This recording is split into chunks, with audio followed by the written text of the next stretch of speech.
ओम शांति। 20 अक्टूबर 1969 बाबा के अव्यक्त महावाक्य हैं। मुरली का सार है, बिंदु और सिंधु की समृति से संपूर्णता। आज किस संगठन में बाप दादा आए हैं? आज के संगठन को क्या कहेंगे? आज का संगठन है ज्ञान सूर्य और सितारों का। हर एक सितारा अपनी अपनी चमक दिखाने वाला है।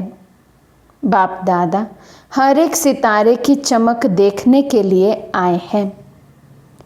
आप सभी इस भट्ठी में आए हो तो अपने को क्या बनाने के लिए आए हो? मालूम है भट्ठी से क्या बनकर निकलना है? बच्चों ने कहा फरिश्ता। बाबा कहते फरिश्ता नहीं हो। इस भट्ठी में संपूर्णता का ठप्पा लगाकर निकलेंगे। भट्ठी चल रही है। बाबा कहते इस भट्ठी में लक्ष्य क्या रखना है? कौन सा ठप्पा लगाकर निकलना है? संपूर्णता का। अभी फरिश्ता बनने के पुरुषार्थी हो, लेकिन संपूर्णता में जो कमी है उसी कमी को इस भट्ठी में स्वाहा करने के लिए आए हो। ऐसे हो ना? कमियों को दूर करने के लिए क्या बात याद रखेंगे जिससे संपूर्णता की पूरी छाप लगा कर जाएंगे? अब हम सब मनन करें, मंथन करें। क्या ऐसी बात हम याद रखें जो हमारी संपूर्णता नज़दीक आ जाए? आज बाप दादा बहुत सहज बात सुनाते हैं। बहुत सहजते सहज यही बात याद रखनी है कि मैं बिंदु हूँ और बाप भी बिंदु है, लेकिन बिंदु के साथ साथ सिंधु है। तो बिंदु और सिंधु ये बाप और बच्चे का परिचय है। बाबा कहते केवल परिचय याद रखो। मैं कौन हूँ? मेरा संबंध किससे है? मैं आत्मा बिंदु हूँ। बाबा भी बिंदु है, लेकिन बाबा बिंदु होते हुए भी सिंधु है। दो शब्द भी अगर याद रखो तो संपूर्णता सहज आ सकती है। स्कूल में छोटे बच्चों को जब पढ़ाते हैं तो पहले पहले क्या सिखलाते हैं? पहले दो बिंदु ही लिखाएंगे, फिर आगे बढ़ते हैं तो एक व अल्फ सिखलाते हैं ना। तो ये भी एक बिंदु। फिर आगे बढ़ते हैं तो बिंदु की याद और एक उस एक में ही सभी बातें आ जाती। तो बाबा लौकिक स्कूल का एग्जाम्पल देकर हम बच्चों को याद दिला रहे हैं कि जब बच्चा छोटा होता है स्कूल में उसको पहले पहले लिखना सिखाया जाता है तो उसे सबसे पहले डॉट बिंदु ही सिखाया जाता है, एक बिंदु। तो बाबा कहते एक बिंदु याद रखना है, फिर आगे बढ़ना है। विस्तार तो बहुत है, लेकिन सार क्या है? बिंदु।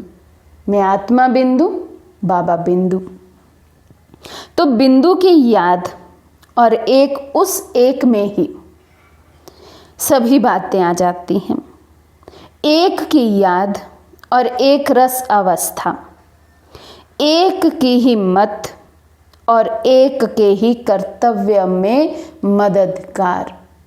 वो एक बिंदु याद रहे तो बाबा कहते उसमें सब कुछ आ जाता है। सब बातें फिर याद सहज हो जाती हैं।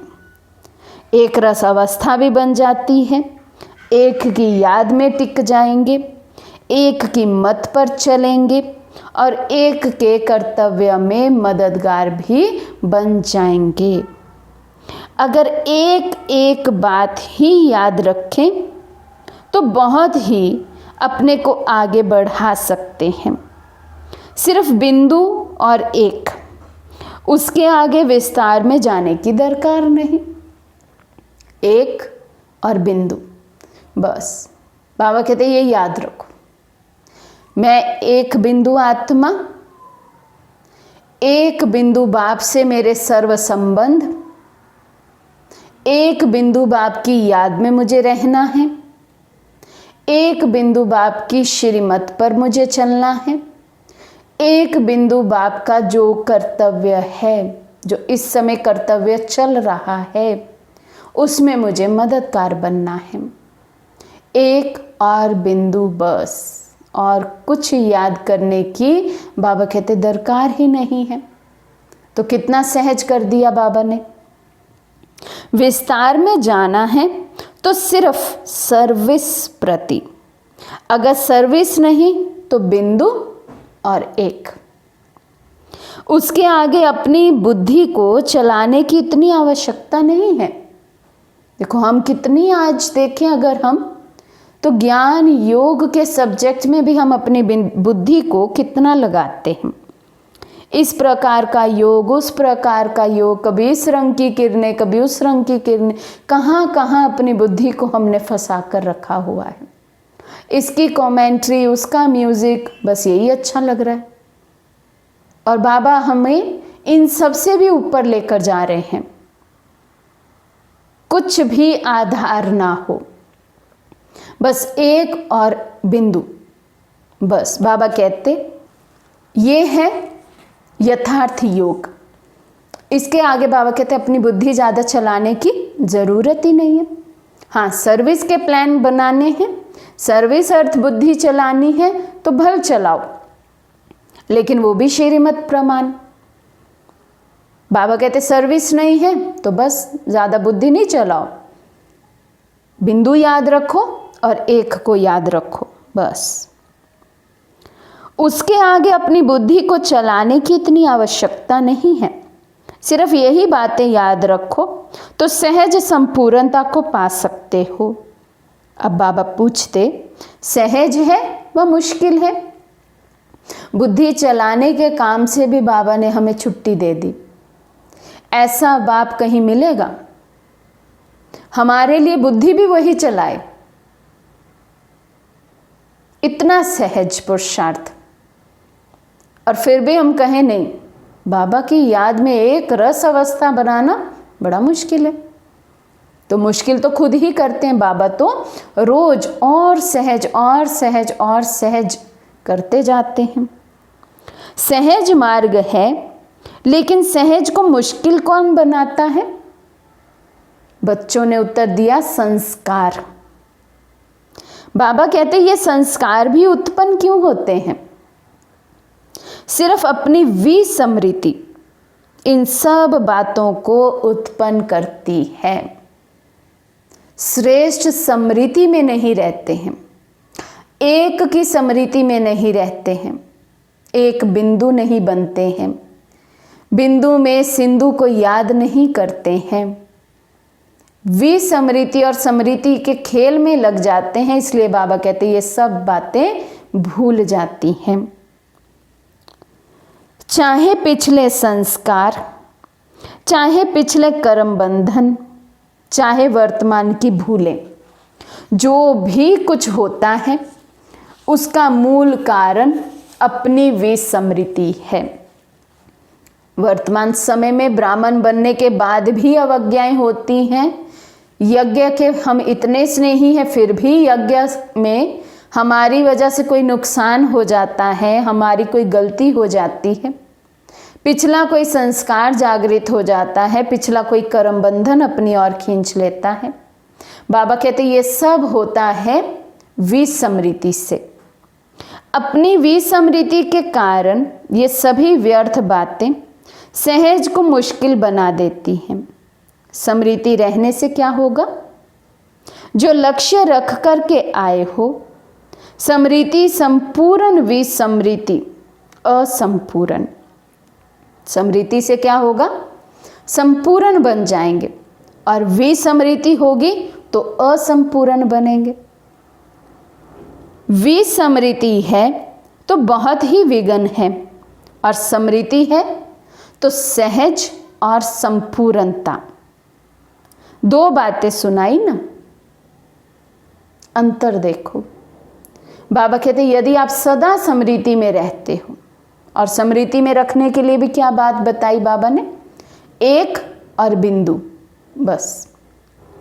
इसकी भी स्मृति में नहीं रहते, विस्मृति हो जाती है, तो बाबा कहते विघ्न भी आएंगे, हार भी खाओगे, सहज मार्ग मुश्किल भी लगेगा, पुराने संस्कार भी अपने वशीभूत कर लेंगे, पुराना कर्म बंधन भी अपनी ओर आकर्षित करेगा। इस समय वर्तमान समय में जानते हुए भी एक भूल का पदम गुना सजा है, फिर भी भूलें होती हैं। बाबा कहते ये सब कुछ विस्मृति के कारण। इसलिए अगर इस स्मृति को मजबूत करते जाओ तो विस्मृति आपे ही भाग जाएगी। स्मृति को छोड़ेंगे ही नहीं तो विस्मृति कहाँ से आएगी। बाबा कहते स्मृति को पक्का करते जाओ, एक और बिंदु, बस। सूर्य अस्त हो जाता है तब अंधियारा हो जाता है। सूर्य अस्त ही ना हो तो अंधियारा कैसे आवे। वैसे ही अगर स्मृति का सूर्य सदा कायम रखेंगे तो विस्मृति का अंधियारा आ नहीं सकता। ये अलौकिक ड्रिल जानते हो।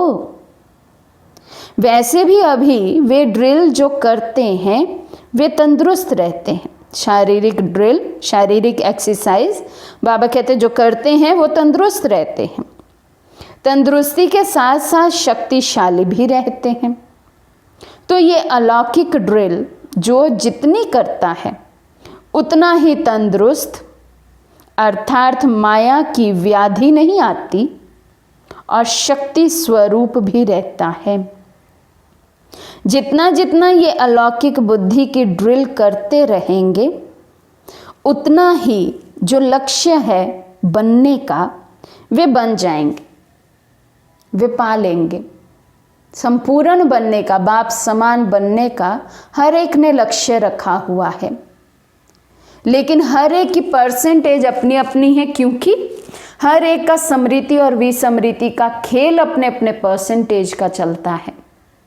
तो बाबा कहते जो जितना स्मृति की ड्रिल करता है, जितना वो स्मृति में रहता है, एक और बिंदु की स्मृति, उतना ही बाबा कहते ये जो लक्ष्य रखा है संपूर्णता को प्राप्त करने का, वो सहज प्राप्त कर लेंगे।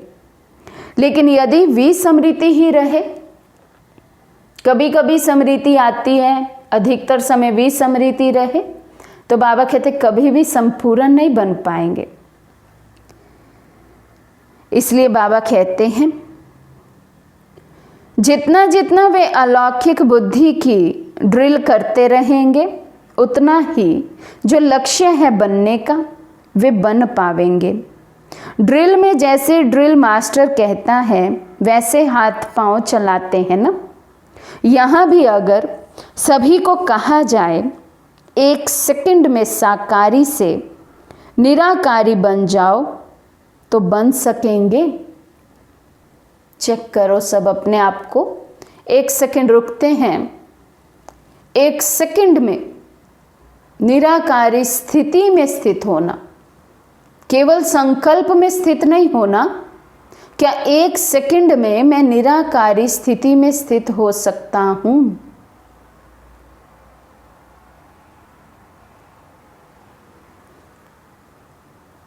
बाबा कहते जैसे स्थूल शरीर के हाथ पांव झट डायरेक्शन पर मान ड्रिल में चलाते रहते हैं, वैसे एक सेकंड में साकारी से निराकारी बनने की प्रैक्टिस है।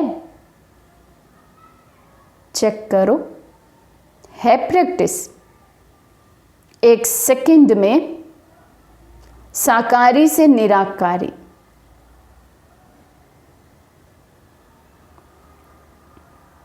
साकारी से निराकारी बनने में कितना समय लगता है तो सबने अपने को चेक किया होगा। अब बाबा को रिजल्ट सुनाओ, कितना समय लगा। और कोई संकल्प याद आया, बुद्धि नीचे की ओर आई, कोई देहधारी, कोई व्यक्ति, वस्तु, वैभव कुछ याद आया। एक सेकंड में बाबा कहते ऊपर स्थित हो जाओ निराकारी दुनिया में। मैं आत्मा निराकारी हूं, जबकि अपना ही असली स्वरूप है, फिर भी सेकंड में क्यों नहीं स्थित हो सकते? केवल संकल्प मात्र आता है कि मैं परम धाम में हूं, लाल सुनहरे प्रकाश की दुनिया है, बीच में मैं बिंदु चमक रहा हूं। लेकिन ये तो संकल्प के लेवल का है। स्थिति में तो ये संकल्प भी करने की जरूरत नहीं पड़ती है। स्थिति माना मेरा असल स्वरूप है, वो झट इमर्ज हो जाए, मैं वहां स्थित हो जाऊं।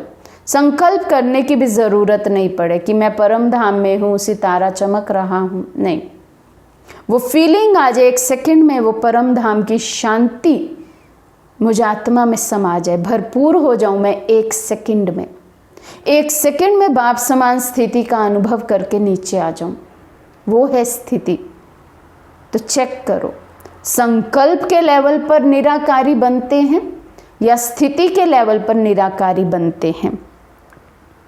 अब तक कर्म बंधन है, बाबा पूछ रहे हैं, तभी नीचे उतर आते ना, या ऊपर ही नहीं चढ़ जाते? कई बच्चे तो चढ़ ही नहीं पाएंगे ऊपर ही। क्यों? नीचे ही अपने आप को इतने बंधन बांधे हुए हैं, इतनी भारी आत्मा है, व्यर्थ भरा हुआ हो, तो ऊपर कैसे जाएंगे? क्या अब तक भी कर्म बंधन की आवाज सुनते रहेंगे? बाबा कितना वंडर खा के प्रश्न पूछ रहे हैं कि अब जब अंतिम समय बिल्कुल सामने है, अब तक भी हमारी रिजल्ट ये है कि कर्म बंधन हमें अपनी ओर आकर्षित करते हैं। हम उड़ना चाहते हैं ऊपर और ये कर्म बंधन हमें नीचे ले आते हैं। तो बाबा कहते जब ये पुराना शरीर छोड़ देंगे तब तक कर्म बंधन सुनते रहेंगे। दुनिया में भी ये कहते ना, किसी को बोलो ना आओ सुनो भगवान क्या कह रहे हैं, नहीं नहीं बस काम ही बहुत है, हमारे पास फुर्सत ही नहीं है। फिर खुद ही साथ में कह देते ये काम तो बस ये शरीर छूटेगा ना तभी ये काम छूटेंगे। तो बाबा कहते फिर खुद ही तो खुद को ऑर्डर दे रहे हैं कि हम इन ड्यूटीज, इन कर्म बंधनों से तब तक मुक्त नहीं होंगे जब तक ये शरीर ना छूट जाए। और हम ब्राह्मणों के लिए तो इतना मार्जिन नहीं है, क्योंकि हम जानते हैं पुरुषार्थ भी करना तो इसी शरीर में रहकर करना है। दूसरा शरीर तो भल मिल जाएगा लेकिन पुरुषार्थ का चांस नहीं मिलेगा। और हम भी यदि यही सोचें कि हम पहले ड्यूटीज पूरी कर लें, लौकिक वालों को भी खुश कर लें, फिर पुरुषार्थ करेंगे, फिर अपनी स्थिति पर ध्यान देंगे, तो फिर हम में और दुनिया वालों में क्या अंतर रहा? तो इसलिए बाबा वंडर खाकर ये प्रश्न पूछ रहे हैं। क्या सोच कर बैठे हैं बच्चे? जब तक शरीर नहीं छूटेगा तो क्या कर्म बंधन नहीं छोड़ने? इस क्लास में प्रश्न का उत्तर देने वाले कौन हैं? वे तो बहुत नाम सुनाए, फिर प्रश्न उत्तर से पार जाने वाले कौन हैं? इस भट्टी में परखने की पावर आएगी। हर एक को यही कोशिश करनी चाहिए कि हम संपूर्ण बनकर ही जाएंगे। ऐसे अब हो सकता है वह अंत में होगा। पूछ रहे हैं बाबा। बाबा ने लक्ष्य तो दे दिया, ये जो भट्टी है इसमें से अब संपूर्ण होकर निकलना है, सब कर्म बंधनों को पीछे छोड़ देना है, बस अपने पुरुषार्थ पर अटेंशन देना है। बाबा फिर कहते हो सकता है, या सोचकर बैठे हैं कि अंत में ही होगा? तो बच्चों ने उत्तर दिया हो सकता है। तो बाकी अंत तक रहकर फिर क्या करेंगे? बच्चे कहते प्रजा बनाएंगे, स्वयं राजा ताजधारी बन जाएंगे और दूसरों को प्रजा बनाएंगे। बाबा फिर प्रश्न पूछ रहे हैं। खुद के लिए लक्ष्य मुझे विश्व महाराजन बनना है और दूसरों के लिए लक्ष्य इसको प्रजा बनाना है। बाबा कहते हैं ऐसा आप समान भी बनाना है, प्रजा भी बनानी है, नहीं तो प्रजा बिगर राज्य किस पर करेंगे। तो ऐसे समझें कि इतने सभी सितारे संपूर्ण बनकर के ही जाएंगे। यही उमंग और निश्चय हर एक में होना आवश्यक है कि हम संपूर्ण बने और सर्व को बनाएंगे। यही उमंग उत्साह सदा कायम रहे तो अवश्य ही लक्ष्य की प्राप्ति हो जाएगी। और बाप दादा को निश्चय है ऐसे संपूर्ण ही इस यज्ञ कुंड से निकलेंगे। बाबा को हम पर कितना विश्वास है। बाबा कहते ये जो भट्टी कर रहे हैं ना मेरे बच्चे, ये तो पक्का ही अब संपूर्ण बनकर ही निकलेंगे और निकल कर फिर अन्य आत्माओं को संपूर्ण बनाएंगे। कुंड का यादगार देखा है। यज्ञ तो जो भी स्थान है सभी यज्ञ ही हैं, लेकिन फिर भी यज्ञ कुंड का महत्व होता है। वैसे ही देखा होगा गंगा और यमुना दोनों का महत्व है, लेकिन फिर भी संगम का महत्व ज़्यादा है। वहाँ नहाना श्रेष्ठ माना जाता है। गंगा यमुना तो बहुत स्थानों पर होती है, लेकिन फिर भी विशेष संगम पर नहाने क्यों जाते हैं? उनका विशेष महत्व क्या है?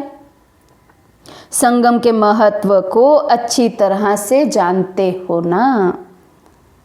पूछो अपने आप को, क्या हम संगम के महत्व को इतना अच्छे से जानते हैं? यदि सच में ही डीप रियलाइजेशन मैंने की होगी संगम के समय की, तो मेरा एक भी सेकंड बाबा की याद बिना व्यर्थ जा नहीं सकेगा। एक भी सेकंड ऐसा नहीं होगा जिसमें बाबा की याद ना हो और वो व्यर्थ चला जाए। अगर मैंने सही में संगम के महत्व को समझा है तो एक भी सेकंड ऐसा नहीं होगा जब मेरी कोई कमाई ना हो, अविनाशी कमाई। जैसे विशेष स्थानों का विशेष महत्व होता है, इसी प्रकार मधुबन की भट्टी का भी विशेष महत्व है। इस भट्टी से संपूर्णता की सौगात बाप द्वारा मिलती है। ये मिलन का अर्थात संगम का विशेष सौभाग्य बच्चों को मिलता है। ये मिलन ही संपूर्णता की सौगात के रूप में है। इस मिलन का ही ये संगम यादगार है। तो ये मिलना ही संपूर्णता की सौगात है। भट्टी से संपूर्ण बनने का छाप व ठप्पा तो लगाकर ही जाएंगे, लेकिन उसके साथ साथ इस भट्टी में हिसाब करना भी अच्छी रीति सीखना है। कहाँ कहाँ हिसाब पूरा ना करने के कारण जहाँ प्लस करना है वहाँ माइनस कर लेते हैं। हिसाब में भी बाबा कहते बच्चे कच्चे हैं। जहाँ जमा करना है वहाँ पर भी बाबा कहते घाटा डालकर आ जाते हैं। जहाँ माइनस करना है वहाँ प्लस कर लेते हैं। इसलिए स्थिति डगमग होती है। ये हिसाब भी पूरा सीखना है कि किस बात में जोड़ना है और किस बात में कट करना है।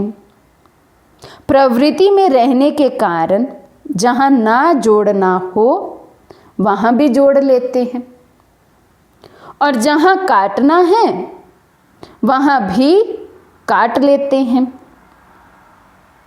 ये छोटा सा हिसाब बड़ी समस्या का रूप हो जाता है। इसलिए ये भी पूरा पूरा सीखना है कि प्रवृत्ति में रहते हुए भी क्या तोड़ना है, क्या जोड़ना है, और जोड़ना भी है तो कहाँ तक और किस रूप में। हमेशा बाबा के जो ये गृहस्थी बच्चे हैं, प्रवृत्ति मार्ग वाले बच्चे हैं, वो सदा ही कहते हैं हम तो बैलेंस ही बनाते रह जाते हैं लौकिक और अलौकिक में, लेकिन फिर भी बैलेंस बनता नहीं है। ना लौकिक वाले संतुष्ट होते ना अलौकिक वाले। तो बाबा कहते क्यों?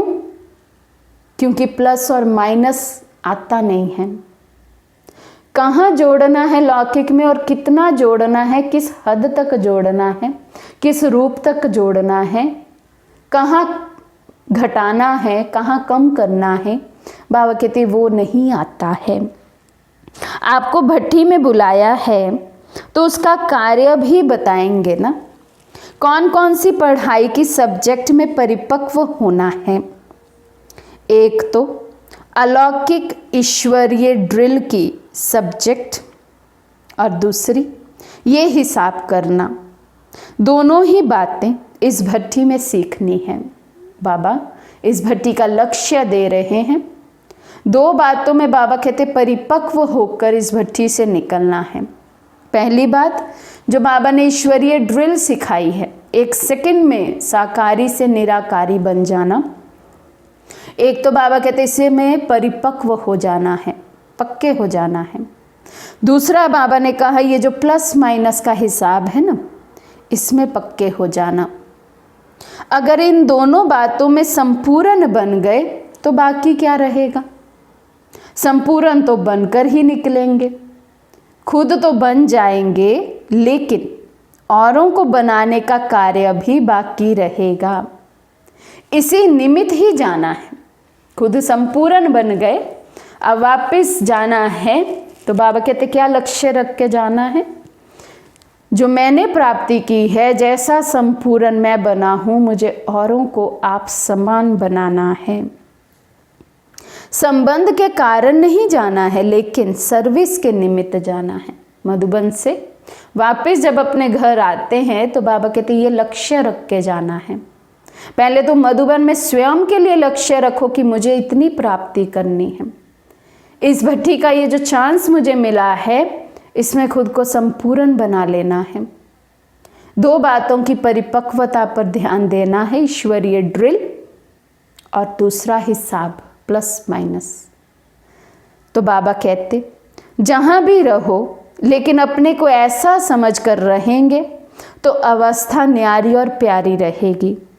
जैसे बाप दादा सर्विस के निमित्त आते जाते हैं ना, तो आप सभी को भी सिर्फ सर्विस के अर्थ निमित्त बनकर जाना है और सर्विस की सफलता पा कर के फिर सन्मुख आना है।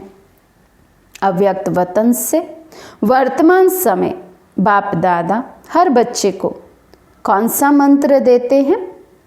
गो सुन कम सुन, जल्दी जाओ जल्दी आओ।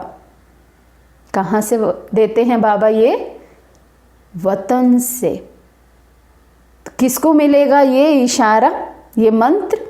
जो वतन में दिन में कई बार जाएगा। बाबा कहते आओ मेरे पास वतन में और निमित्त बनकर सर्विस करने के लिए नीचे जाओ। सर्विस खत्म हुई फिर से ऊपर आ जाओ।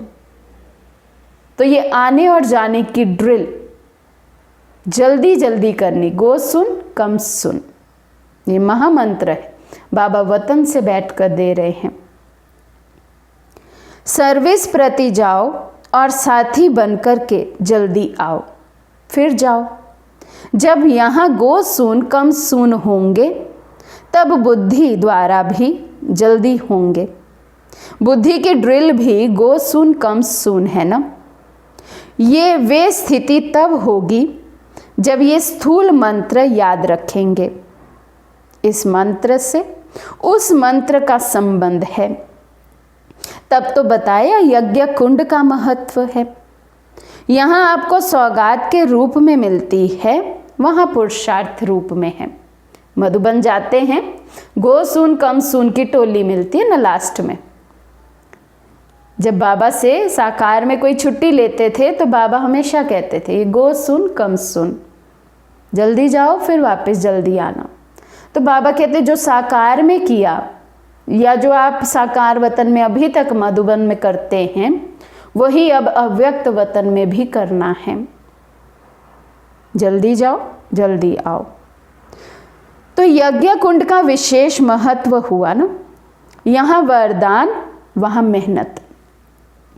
जब वरदान मिल सकता है तो मेहनत क्यों करते हो? इस यज्ञ कुंड से भाषा बोलना भी सीख कर जाना है। ऐसा सैंपल बनना है जो आपको देख दूसरे भी आकर्षित होकर यज्ञ कुंड में स्वाहा हो जाएं। हमारा जीवन ऐसा हो हमारा व्यवहार ऐसा हो, हम एग्जाम्पल बन जाएं, हमें देखकर अनेक आत्माएं बाबा पर फिदा जाएं। बाप दादा हर एक की तस्वीर से हर एक की तकदीर और तदबीर देखते हैं। कहाँ तक अपनी तकदीर बनाते हैं? आप भी जब किसी को देखते हो तो हर एक की तस्वीर से उनकी तदबीर, उनके पुरुषार्थ का जो विशेष गुण है वही देखना है। हर एक के पुरुषार्थ में विशेष गुण ज़रूर होता है, उस गुण को देखना है। एक होता है गुण और गुण के साथ साथ फिर होता है धुन। अनाज के दानों को अंदर से खाकर खोखला कर देने वाला कीड़ा। धुन बाबा किसको कह रहे हैं? जो अंदर ही अंदर, अनाज के अंदर ही पैदा होता है और अनाज को ही खाकर अंदर से ही खोखला कर देता है। तो शब्द कितना नज़दीक है, लेकिन वे क्या और वे क्या? गुण और धुन। कहीं कहीं पे उसको भी गुण कहा जाता है, घुन कहा जाता है। तो गुण और घुन, कीड़े को कहा जाता है घुन। तो बाबा कहते हैं शब्द कितना पास का है, लेकिन कर्तव्य देखो कैसा है। अगर गुण नहीं देखते हो तो धुन लग जाता है, तो हमारी बुद्धि को भी क्या लग जाएगा? कीड़ा लग जाएगा। क्योंकि यदि हम गुण नहीं देखते हैं, गुण ग्राहक नहीं बनते हैं, तो अवश्य ही हम अवगुण देखते हैं। तो बाबा कहते जब अवगुण देखेंगे तो अपने जीवन में भी क्या आएंगे? अवगुण ही आएंगे। तो इसलिए गुण देखेंगे तो गुणवान बनेंगे, और अगर वेस्ट देखेंगे, व्यर्थ देखेंगे, अवगुण देखेंगे तो अवगुण आएंगे। अगर गुण नहीं देखते हो तो धुन लग जाता है। तो हर एक के गुण को देखना है, तो धुन जो लगता है वह खत्म हो जाएगा। गुण को देखेंगे तो बाबा कहते जो पहले से भी अवगुण होंगे ना अंदर, वो भी खत्म हो जाएंगे।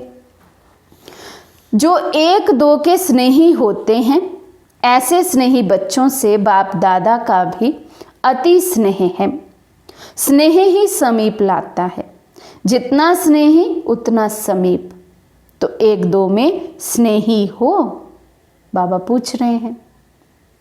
ऐसे स्नेही बच्चे ही समीप भी आ सकते हैं, अब भी और भविष्य में भी।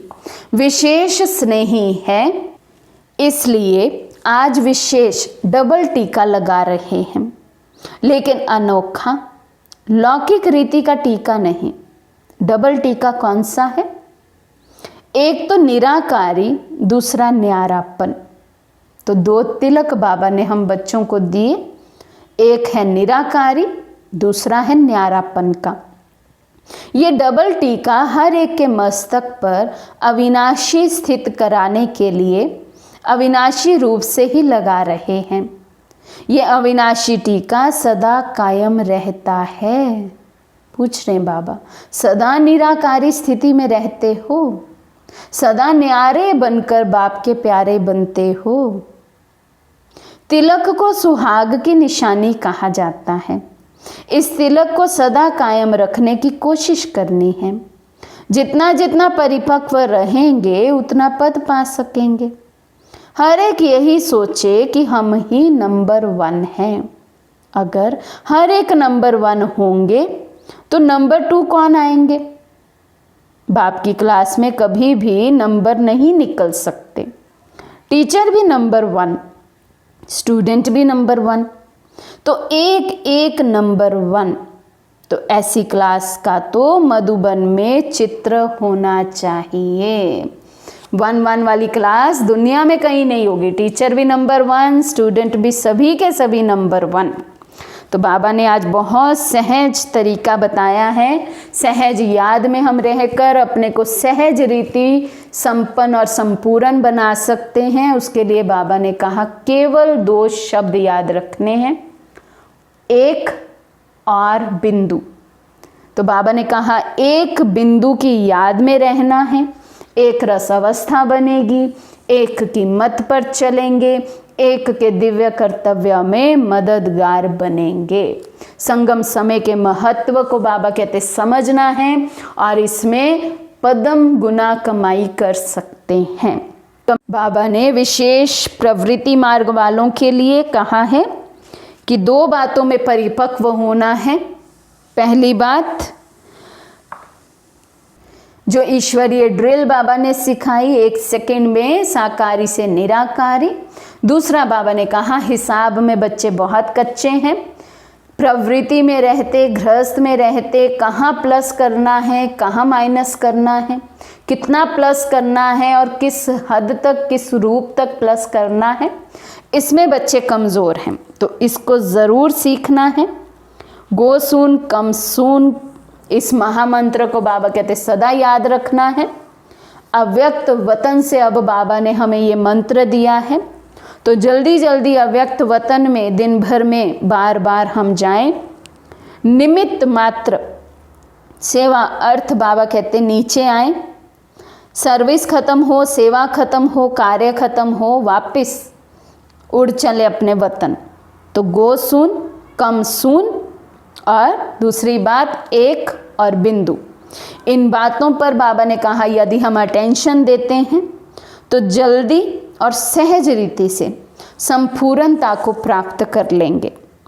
और संपूर्णता को प्राप्त करने के बाद बाबा कहते फिर लक्ष्य रखना है, अन्य आत्माओं को भी आप समान बनाना है, उन्हें भी संपूर्ण बनाना है। उसके लिए बाबा ने कहा हमारा जीवन ऐसा एग्जाम्पल बन जाए, हमारा व्यवहार में आना ऐसा एग्जाम्पल बन जाए कि हमें देख अनेक आत्माएं बाप दादा पर फिदा जाएं, बाप समान बन जाएं। तो इतना अटेंशन अब हमें अपने पर रखना है। बाबा ने बहुत अंडरलाइन कराया कि हम बच्चे क्या समझते हैं। अभी तक भी यदि हमें कर्म बंधन अपनी ओर खींचते हैं तो क्या हम ये समझकर, ये सोचकर बैठे हैं कि ये कर्म बंधन तो इस शरीर के साथ ही छूटेंगे? फिर लक्ष्य क्या रखा? पुरुषार्थ कब करेंगे? गैल्प कब करेंगे? तो इसलिए बाबा ने बहुत अटेंशन खिंचवाया है इन बातों पर, और हम भी अटेंशन देकर एक और बिंदु को याद रखें, ईश्वरीय ड्रिल करते रहें और प्लस माइनस के हिसाब में परिपक्व हो। अच्छा, ओम शांति।